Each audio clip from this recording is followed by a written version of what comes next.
उन्होंने इसे घेर लिया और बड़ा भैया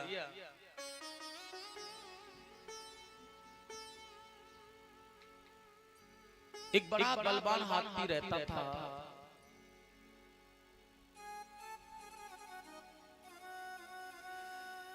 जो कि उसके सौंदर्य का बखान किया जाए तो इतना आनंदमय सौंदर्य था, जिसकी पत्नियां थी 50 और बच्चे थे 150। बलवान जैसे कि दुनिया का साम्राज्य और सम्राट उस जंगल का त्रिकूट पर्वत, क्षीर सागर में होता है त्रिकूट पर्वत। उसके बड़े 3 सुंदर परकोटे थे जो मड़ियों से जल मिलाते थे। उसी के अंदर एक सरोवर था। यह गर्मी का समय था, परिवार के साथ घूम रहा था, सरोवर में नीचे चला गया और जलपान करने लगा। अब जलपान करने के साथ ही स्नान करने लगा। उन्होंने कहा जलपान करे स्नान करे कोई बात नहीं, लेकिन स्नान करते करते क्या करने लगा? उन्होंने कहा सूंड में जल भरता है, कभी इधर फेंकता है पत्नियों पर, कभी इधर बच्चों पर, ऐसे ही बड़े प्रेम बड़े आनंद के साथ मदमस्त होकर के स्नान कर रहा है। अच्छा, हाथी को नहाने में बड़ा आनंद आता है और वह मदमस्त होकर के आता, लेकिन वह भूल गया अपने अहंकार में कि सरोवर में कोई और भी रहता है, और भी कोई रहता है और उसे मेरे इधर उधर बलवान हाथी, और जब सरोवर में भाग रहा है इधर उधर तो उसके बल के कारण किसी को कष्ट हो सकता है, या वो भूल गया और उसी पल एक ग्राह ने उसका पैर पकड़ लिया। लेकिन तब भी हाथी को यही लगाया ये छोटा मोटा ग्राह मेरा क्या करेगा, पहले मैं अपने आप और अपने परिवार में जो आनंद ले रहा हूँ ना, उस आनंद को लेता रहूं और उसके बाद जब देखूंगा इसे कि यह मेरा क्या बिगाड़ेगा। लेकिन वो अपने अहंकार में भूल गया उस जंतु को छोटा समझ करके ये मेरा करेगा क्या। लेकिन वह ग्राह ने आज इसके पैर को पकड़ लिया है और रक्त को चूसना प्रारंभ कर दिया, खींचना प्रारंभ किया, निकल रहा है उसका रक्त और वो अपनी पत्नियों में बच्चों में मस्त हो रहा है। लेकिन उसके शरीर का रक्त जब निकल गया, ध्यान रखना है कितना भी बड़ा बलवान है, अगर शरीर के अंदर का रक्त नष्ट हो रहा है तो वह फिर बिल्कुल धराशायी हो जाए। हाथी को लगा कि अब मुझे कुछ परेशानी हो रही है।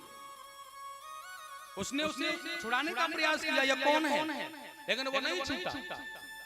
अच्छा, पहले ही छुड़ा दिया होता तो बल था, सफल हो जाता, लेकिन अहंकार के कारण नहीं छुड़ाया तो वह निर्जीव, बल नहीं है उसके अंदर, उसका रक्त निकल गया।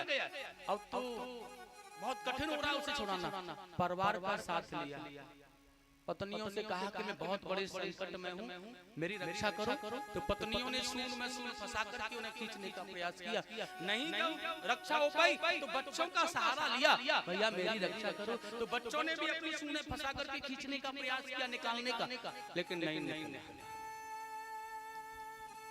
कुछ दिनों तक बच्चों ने खींचने का प्रयास किया, लेकिन उसके बाद अपनी सूंडें निकाली और बच्चे चलने लगे। हाथी कहने लगा मैं तुम्हारा पिता हूँ, मैंने तुम्हारे लिए सर्वस्व किया है, अच्छा बुरा जो भी था मैंने सब किया तुम्हारे लिए, लेकिन तुम मुझे छोड़ के जा रहे हो। बच्चों ने कहा बाबूजी अपना जीवन यहाँ ऐसे चलने वाला भी तो नहीं है, हमारा जीवन ऐसे चलेगा भी तो नहीं। अब आप तो जल से बाहर ही नहीं निकल रहे हो और आपके सारे यहाँ पड़े पड़े, हमारा जीवन चल सकता है क्या, इसलिए छोड़ करके चले गए।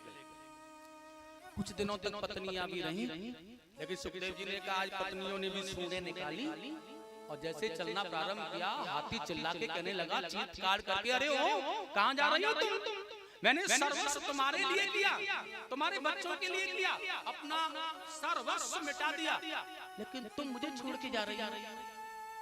पत्नियां कहने लगी स्वामी बच्चे चले गए और फिर तुम्हारे साथ रह करके करना क्या है, यहाँ तो तुम बाहर ही नहीं निकलने का प्रयास कर रहे हो, अब आपके साथ और नहीं रहा जाता है, छोड़ करके चली गई। गजेंद्र ने देखा है, साथी ने देखा है, या परिवार के लोग या बच्चे पत्नियां सब ने अपने साथ छोड़ दिया। उन्होंने कहा इतना प्रयास मैंने इनके लिए किया था और उतना ही प्रयास मैं भगवान के लिए कर लेता, उससे भी कम कर लेता और उससे भी कम कर लेता, तो यहाँ मेरे भगवान जरूर मेरी रक्षा करने के लिए होते, जरूर होते। और इसलिए आज सबको छोड़ करके वो भगवान से संबंध जोड़ने के लिए तैयार हो चुका है। और देखिए उसने एक ही कहा है, जो दुनिया में प्रकाशित करने वाला प्रकाशमान सत्य अगर कहीं भी हो, मैं नाम तो नहीं जानता, इसे बुलाऊं कौन भगवान मेरी रक्षा करेगा, वह आकर के मुझे बचाए। तो देखिए आकाश में तो सभी देवता देख रहे थे दृश्य, लेकिन अब कोई नहीं, किसी ने कहा हमारा नाम लेगा तभी तो जाएंगे, लेकिन नाम ही नहीं ले रहे। उन्होंने भगवान नारायण ने गरुड़ को आदेश दिया, भैया मेरा भक्त बुला रहा है, जल्दी चलो। और गरुड़ ने आकर के पंखों को फैसा, इनका काम मेरे बगैर नहीं चलता। जब भी कोई कहीं जाना होता है ना, मैं ही इन्हें लेकर के जाता हूँ, मैं ही सब कुछ करता हूँ।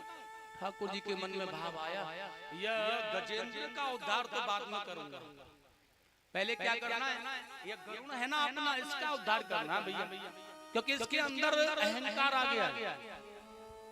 और देखिएगा भगवान ने अपनी उंगली रख दी उसकी कमर पर और कह दिया चलो भैया उड़ करके चलो।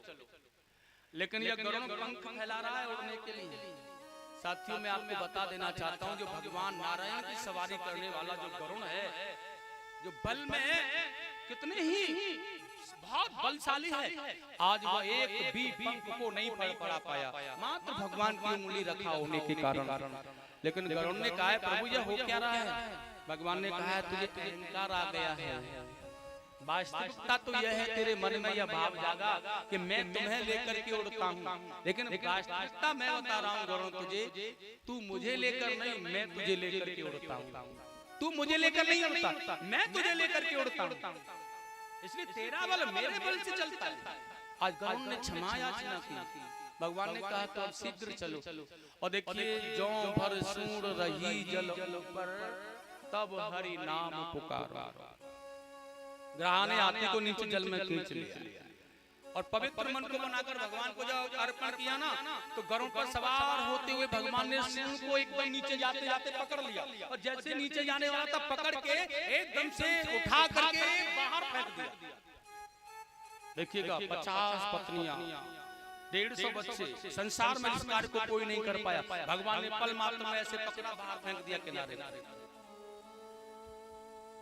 और फिर आज ग्राह का उद्धार कर गजेंद्र का उद्धार किया, सुदर्शन के द्वारा इन्हें मुक्ति प्रदान की और भगवान के स्वधाम के लिए चले गए ये बेचारे। कहने का तात्पर्य यही है कि जिस कार्य को यह संसार वाले नहीं कर सकते हैं, उसे मात्र अकेले भगवान हमारे गोविंद कर सकते हैं, वह सामर्थ्यवान है। इसलिए संसार वालों के भरोसे छोड़ने से अच्छा है परमात्मा के हवाले छोड़ दो, भगवान के सारे छोड़ दो, ईश्वर के को अर्पण कर दो, तुम जानो तुम्हारा काम जाने क्या करना कैसे करना, तो वो शायद है कि तुम्हें संकटों से उबार लेंगे। आगे बड़ा सुंदर कहा है, परीक्षित जी ने प्रश्न किया है भगवान ने वामन अवतार धारण करके राजा बलि पर कैसे कृपा की, आप हमें बताने